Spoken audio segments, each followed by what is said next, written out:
মঙ্গলবার দুপুরে ঢাকা বিশ্ববিদ্যালয়ের অধ্যাপক মোজাফফর আহমদ চৌধুরী অডিটোরিয়ামে শিক্ষার্থীদের সঙ্গে মতবিনিময় করেন প্রধানমন্ত্রী তারেক রহমান। এ সময় শিক্ষা, স্বাস্থ্য সহ দেশের বিভিন্ন সংকট সম্ভাবনা নিয়ে খোলামেলা আলোচনা হয়। নানা বিষয়ে শিক্ষার্থীদের প্রশ্নের জবাবও দেন প্রধানমন্ত্রী। এখন এআই বা টেকনোলজি বেস যেই এডুকেশনগুলো আছে বা বিষয়গুলো আছে, এগুলোকে আমরা মোর এমফেসাইজ দিতে চাচ্ছি, সো দ্যাট আপনারা বা ইয়াং জেনারেশন বা বাংলাদেশে যারা আপনার ভবিষ্যৎ, তারা যাতে এগুলোতে আপনার ইকুইপড হতে পারেন। প্রধানমন্ত্রী বলেন, সরকারের সক্ষমতা বিবেচনায় সময় লাগলেও ভবিষ্যৎ বিবেচনায় রেখে শিক্ষা, স্বাস্থ্য নিয়ে নানা উদ্যোগ নিচ্ছে সরকার। বাংলাদেশের প্রেক্ষাপট, আপনারা এই দেশে বড় হয়েছেন, আপনারা জানেন, আমরা যতই বলি জিরো টলারেন্স, এটা একটা অবাস্তব ব্যাপার। Do you believe this? আপনারা কেউ বিশ্বাস করেন যে জিরো টলারেন্স? আপনারা বিশ্বাস, তো আপনারা যদি বিশ্বাস না করেন, আমি কেন বিশ্বাস করবো এটা? বাট আমরা যেটা চেষ্টা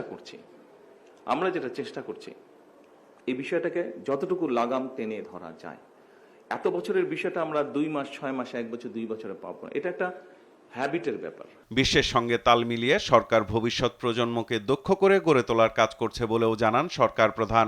আমরা একটা ছোট দেশ, গরিব দেশ, আমাদের রিসোর্স যে খুব আনলিমিটেড বা অনেক রিসোর্স তা না।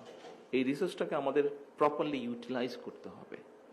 আমরা যদি আমাদের ওয়েস্ট কমাতে পারি, আমরা যদি আমাদের অ্যাটিটিউড বা হ্যাবিটগুলো চেঞ্জ করতে পারি, আমরা ইনশাল্লাহ, আমি মনে করি অনেক কিছু ইনশাল্লাহ আমরা করতে পারবো।